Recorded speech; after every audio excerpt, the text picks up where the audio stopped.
Friends, welcome to my channel English ज्ञान class make English easy, जहां हम बनाते हैं आपके लिए इंग्लिश को इजी। फ्रेंड्स, लास्ट वीडियो में हम लोगों ने डिस्कस किया था फ्यूचर टेंस को, फ्यूचर टेंस की फर्स्ट ब्रांच सिंपल को, यानी कि फ्यूचर सिंपल टेंस हम लोग लास्ट वीडियो में पढ़ चुके हैं।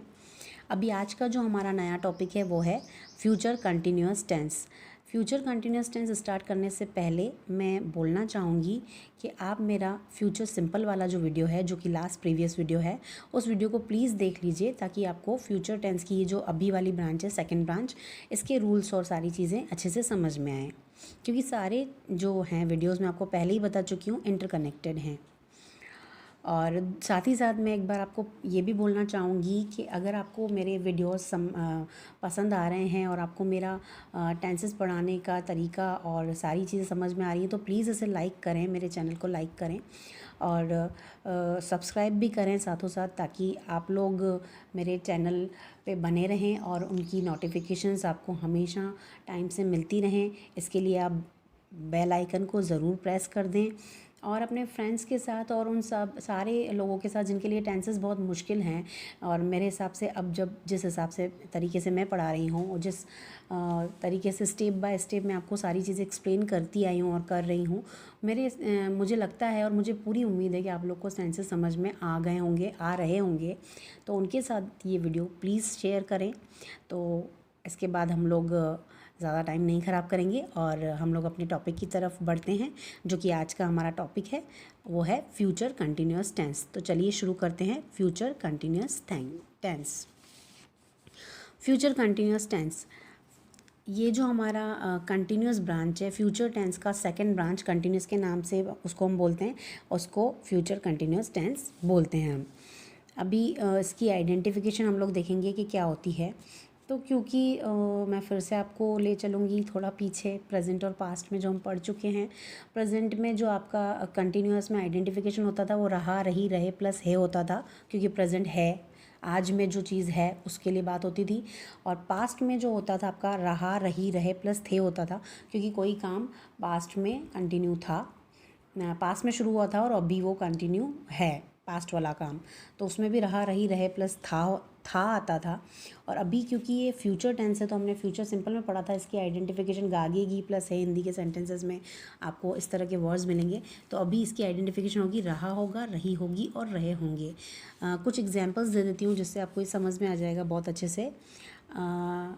जैसे मैडम मैथ्स पढ़ा रही होगी, मतलब वो काम अभी भी कंटिन्यू है, अभी भी वो काम प्रोग्रेस में है। कोई टाइम होता है ना, जैसे आपका थर्ड पीरियड मैथ्स का है और आप सपोज़ आज आपने बंक किया है या आज आप स्कूल नहीं गए और आप डिस्कस कर रहे हो, तो एज़ पर द टाइम आप बात कर रहे हो कि इस टाइम तो मैम क्लास ले रही होगी या इस टाइम मैम मैथ्स पढ़ा रही होगी, मैथ्स का पीरियड चल रहा होगा, तो वैसे। और सीता, इस टाइम सीता स्टेज पर परफॉर्म कर रही होगी, सीता गाना गा रही होगी। पिताजी, दिन के 2 बजे हैं तो आप बोल सकते हो पिताजी लंच ले रहे होंगे। माँ बाज़ार जा रही होगी, या श्रुति आगरा गई हुई है तो श्रुति आगरा घूम रही होगी, या श्रुति ताजमहल देख रही होगी। इस तरह के जो एग्जांपल्स हैं वो आपके फ्यूचर कंटिन्यूअस टेंस के हैं और वो काम अभी भी हो रहा है, ये काम शुरू हुआ है और वो हो रहा है, फ्यूचर में ही शुरू हुआ है, फ्यूचर में ही कंटिन्यू है। इंग्लिश में किस तरह से हम लोग पहचानेंगे, तो उसके लिए है कि ये टेंस आपको शो करेगा कोई भी एक्शन जो कि कंटिन्यूएशन में है फ्यूचर में। अभी भी मैंने आपको बताया वो भी देख रही होगी, है ना, घूम ही रही होगी। और पिताजी अभी लंच ले रहे होंगे, फिनिश नहीं किया है उन्होंने, ले रहे होंगे। मैम मैथ्स का पीरियड ले रही होगी, तो वो चीज़ अभी प्रोग्रेस में है, चल रही होगी, it is not completed yet, ठीक है ना। तो इस तरह से हमको ध्यान रखना है। उसके बाद आइडेंटिफिकेशन के बाद हम लोग क्या पढ़ते हैं, हम लोग पढ़ते हैं रूल्स। तो आ जाते हैं हम हमारे रूल्स पे। रूल्स में पहला रूल जो है वो है हमारा हेल्पिंग वर्ब क्या होगी इस टेंस की। तो क्योंकि ये फ्यूचर कंटिन्यूअस टेंस है, इसकी हेल्पिंग वर्ब होती है विल बी और शैल बी। अब मुझे नहीं लगता कि बताने का ज़रूरत है विल बी और शैल बी। विल मैंने आपको फ्यूचर सिंपल में बताया है कि विल आपका ही, शी, इट, यू, दे और सारों के साथ आप विल यूज़ कर सकते हो बिना किसी हिचकिचाहट के, विल सब के साथ यूज़ होता है। लेकिन यहाँ पे एक रूल है ना, शैल, तो शैल जो है वो आप आई और वी के साथ ही यूज़ करेंगे, बाकी सारों के साथ आप विल यूज़ कर सकते हो। और मैंने ये भी बताया था कि कहीं हमारे यहाँ दोनों तरह की इंग्लिश चलती है, इसलिए अमेरिकन प्लस ब्रिटेन, इसलिए यहाँ पे भी हम विल भी यूज़ करते हैं कई लोग, आई और वी के साथ भी विल यूज़ करते हैं, तो वो गलत चीज़ नहीं है, तो हम लोग भी यूज़ कर सकते हैं, लेकिन रूल के हिसाब से आई और वी के साथ हम लोग शैल भी यूज़ करेंगे। तो दो यूज़ हो गई, शैल बी और विल बी जो है हमारी हेल्पिंग वर्ब है। और क्योंकि ये कंटिन्यूस टेंस है तो फिर से याद दिला देती हूँ कि present continuous tense and past continuous tense में भी वर्ब की फर्स्ट फॉर्म और आईएनजी आती थी, तो ये भी फ्यूचर कंटिन्यूस टेंस है, तो इसकी भी सेकेंड ब्रांच में वर्ब की फर्स्ट फॉर्म के साथ आईएनजी आएगी, यानी कि मेन वर्ब की V1 के साथ आईएनजी फॉर्म यूज़ होगी। थर्ड रूल बताता है कि विल भी किसके साथ यूज़ होता है, again he she it you and rest they भी आ जाएगा, इसमें सबके साथ विल यूज़ होता है। और शैल भी सिर्फ और सिर्फ आई और वी के साथ आप यूज़ करेंगे। उसके बाद बारी आती है फ्रेमिंग ऑफ सेंटेंसेस की। अच्छा, फ्रेमिंग ऑफ सेंटेंसेस वही स्ट्रक्चर देखेंगे कि हम किसके बाद क्या लगाएंगे। तो पहला अफर्मेटिव सेंटेंस है जिसमें हम सबसे पहले सब्जेक्ट लेंगे, जो भी हमारा सब्जेक्ट है, ही शी इट यू दे, कोई भी सब्जेक्ट हो सकता है। अगर ये है तो उसके साथ हम विल भी लगाएंगे, और अगर आई और वी है तो उसके साथ हम शैल भी लगाएंगे। आई विल भी या शैल भी में से जो भी हमारा सब्जेक्ट होगा वो लगा देंगे। उसके बाद प्लस V1 प्लस ING, और उसके बाद ऑब्जेक्ट लगाते हुए अफर्मेटिव सेंटेंस कंप्लीट कर लेंगे। नेगेटिव सेंटेंस बनाने के लिए हम लोग क्या करेंगे, सबसे पहले सब्जेक्ट आएगा, उसके बाद विल या फिर शैल, नॉट बी। अब मैंने आपको पहले भी बताया, जब भी कोई हमारी हेल्पिंग वर्ब दो पार्ट में होती है, जैसे has been, have been, had been, तो हमेशा जो नोट लगता है वो इन दोनों के बीच में लगता है। तो यहाँ पे भी हमारी हेल्पिंग वर्ब विल बी दो पार्ट में है, तो विल नॉट बी या शैल नॉट बी यूज़ होगा। सब्जेक्ट आएगा, फिर अगर हमारा जो सब्जेक्ट है ही शी इट यू दे, इनमें से कुछ भी है तो हम लोग लगाएंगे ही विल नॉट बी, और अगर आई और वी है तो आई शैल नॉट बी, इस तरह से लगाएंगे। और फिर दोनों के बीच में नॉट लगाने के बाद वर्ब की फर्स्ट फॉर्म ING और ऑब्जेक्ट लगाते हुए नेगेटिव सेंटेंस कंप्लीट कर लेंगे। इंटरोगेटिव में क्या करते हैं, ऑफ कोर्स हम लोग हेल्पिंग वर्ब को बाहर लेके आते हैं। तो हेल्पिंग वर्ब में भी हम पूरी हेल्पिंग वर्ब दो पार्ट में अगर होती है तो कभी भी हम हैज़ बीन पूरा बाहर नहीं लेके आते ना, तो उसमें भी विल और शैल में से स्टार्टिंग में विल या शैल जो भी हमारा सब्जेक्ट होगा उसके हिसाब से पहले वो बाहर लेके आएंगे, प्लस सब्जेक्ट, उसके बाद प्लस बी लगेगा, वो आपकी फर्स्ट फॉर्म ING, ऑब्जेक्ट और क्वेश्चन मार्क लगा के इंट्रोगेटिव सेंटेंस कंप्लीट कर लेंगे। और लास्ट सेंटेंस जो हमारा इंट्रोगेटिव नेगेटिव, उसमें भी हमारी हेल्पिंग वर्ब विल और शैल जो भी होगा सब्जेक्ट के हिसाब से बाहर ले आएंगे, प्लस सब्जेक्ट प्लस नॉट लगेगा।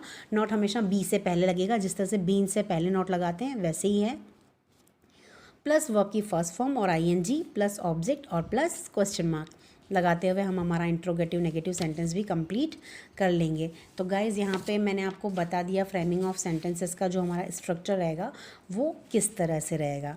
अब आइए हम लोग थोड़ा डिस्कस कर लेते हैं कि कुछ एग्जांपल्स की हेल्प से सेंटेंसेस फ्रेम कर लेते हैं, तो ताकि ये और भी क्लियर हो जाएगा। चलते हैं एग्जांपल्स की तरफ। पहला देखिए, मैंने एग्जांपल लिया है, he will be reaching home very soon. Very soon future tense की फ्यूचर सिंपल में बता चुकी हूँ, एक एडवर्ब है। Tomorrow very soon, very soon यानी बहुत जल्दी वो घर पहुँच जाएगा, है ना, पहुँच जाएगा। He will not be reaching home very सून, वो बहुत जल्दी घर नहीं पहुँच रहा होगा। Will he B reaching home very सून, क्या वो बहुत जल्दी घर पहुँच रहा होगा। Will he not be reaching home very सून, क्या वो बहुत जल्दी घर नहीं पहुँच रहा होगा। इस तरह से नेगेटिव, इंट्रोगेटिव और इंट्रोगेटिव सेंटेंस बन जाएगा। यहाँ पे हम चाहें तो यहाँ विल नॉट साथ में आया है तो वॉन्ट भी कर सकती हूँ मैं, वॉन्ट बी। और यहाँ पे तो अलग ही रहेगा इन दोनों में, ठीक है। तो वॉन्ट बी, विल नॉट की जगह हम क्या यूज़ कर सकते हैं, वॉन्ट वर्ड मैंने आपको बताया था, तो वो वॉन्ट भी यूज़ कर सकते हैं, ठीक है। उसके बाद दूसरा सेंटेंस मैंने लिया है, my father will be leaving for Bombay tomorrow. मेरे पिताजी कल, मतलब आने वाले कल में, इस समय मतलब बॉम्बे के लिए रवाना हो रहे होंगे। My father will be leaving for Bombay tomorrow, मेरे पिताजी कल इस समय बॉम्बे के लिए रवाना हो रहे होंगे, ये अफर्मेटिव है। माई फादर विल नॉट और बी के बीच में, विल और बी के बीच में नॉट आ जाएगा, will not be living for Bombay tomorrow, मेरे पिताजी कल इस समय बॉम्बे के लिए रवाना नहीं हो रहे होंगे। यहाँ देखिए मैंने लिखा है विल नॉट की जगह यहाँ पे भी हम लोग वॉन्ट यूज़ कर सकते हैं, तो वॉन्ट भी आ जाएगा। और अगर शैल आ रहा होगा सब्जेक्ट के हिसाब से, अगर यहाँ माय फादर नहीं हो के आई या वी होता तो शैल आता तो शॉन्ट भी कर देते, shan't be living for Bombay tomorrow. Interrogative बनाते हैं तो इंटरोगेटिव के लिए हमको विल बाहर लेके आना है। विल माय फादर सब्जेक्ट आएगा पहले, विल के बाद फिर आएगा आपका be, will my father be living for Bombay tomorrow, question mark, ये हो गया इंटरोगेटिव। क्या मेरे पिताजी इस समय बॉम्बे के लिए रवाना हो रहे होंगे। And will my father not be living, not आएगा बी से पहले, living for tomorrow, living for Bombay tomorrow, क्या मेरे पिताजी कल इस समय बॉम्बे के लिए रवाना नहीं हो रहे होंगे। ये आ गया आपका इंटरोगेटिव नेगेटिव। तो यहाँ पे ये सेंटेंसेस एग्जांपल्स के साथ मैंने आपको समझा दिए हैं और मुझे पूरी उम्मीद है आपको समझ में भी आ गया होगा। यहीं पे हमारा फ्यूचर कंटिन्यूअस टेंस जो है वो कंप्लीट होता है गाइस। अब इसके बाद जो नेक्स्ट हम लोग पढ़ेंगे फ्यूचर कंटिन्यूअस के बाद, सेकंड फ्यूचर टेंस की ब्रांच के बाद, वो है थर्ड ब्रांच जो कि है फ्यूचर परफेक्ट। उसके लिए मिलती हूँ मैं आपसे अपने नेक्स्ट वीडियो में।